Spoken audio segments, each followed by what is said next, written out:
Здраво сите, добро во втората епизода за ова сезона од серијалот Говориме за фудбал. Како што кажавме во понеделникот, малку закаснивме со цела анализа на светското првенство, но веќе кога е све завршено, мислам дека можеме да коментираме и да кажеме што сме мислеле на почетокот и дали фудбалерите ја демонтирале или ја валидирале нашите мислења.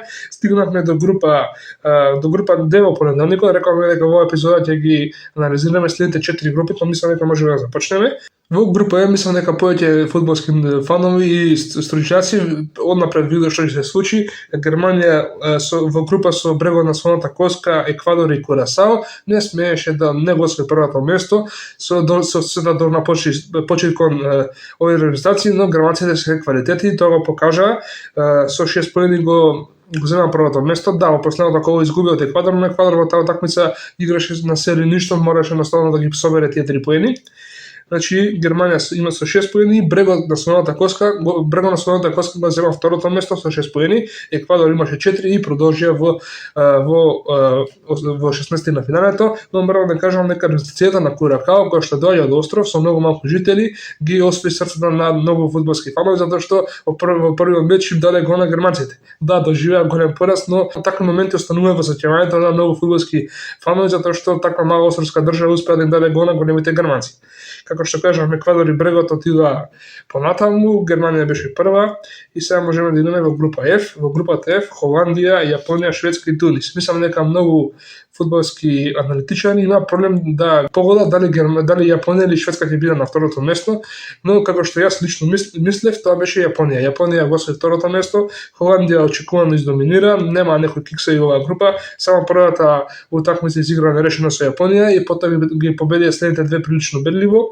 Како што кажавме, Шведска имаше многу проблеми во одбраната, примаа доста голови, затоа завршија трети, но затоа што освоја 4 поени и заради новиот формат отидоа понатаму во 16 на финалето. Јапонија играше многу допадлив фудбал, како и на секој светско, да речеме, Јапонија ги освои неутралните навигачи, а Тунис разочара многу афрички фанови, прими 12 голови во 3 утакмици и го има тој скандал каде што го избрка тренерот после првата утакмица. Тоа не е видено во историјата на светските првенства, но тие проблеми мислам дека треба да останат меѓу нив, а не да го брка тренер на светско првенство, но како што се кажа, он си знае најдобро.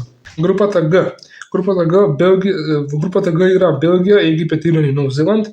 Белгија, да речеме, вака кога се гледа на крај, да, можеме да кажеме Белгија очекувано беше прво место, но тоа воопшто не изгледаше така на теренот, затоа што во првите две утакмици има големи проблеми против Иран и Египет. Играа на пајачки, создава шанси, но едноставно не можеа да го скршат отпорот и тие две утакмици ги изиграа нерешено. Египет со 5 поени заврши втори, мислам дека, како што јас кажав на почетокот, Египет има многу добро светско првенство и тоа го правда. Како што знаеме, Египет стигна до осмина финалето.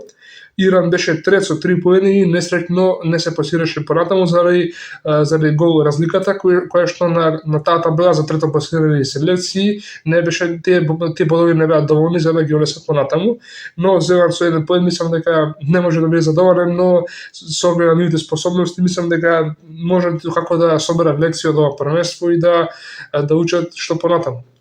Групата Х. Во групата Х се сретнаа Шпанија, Капе Верде, Уругвај и Саудитска Арабија.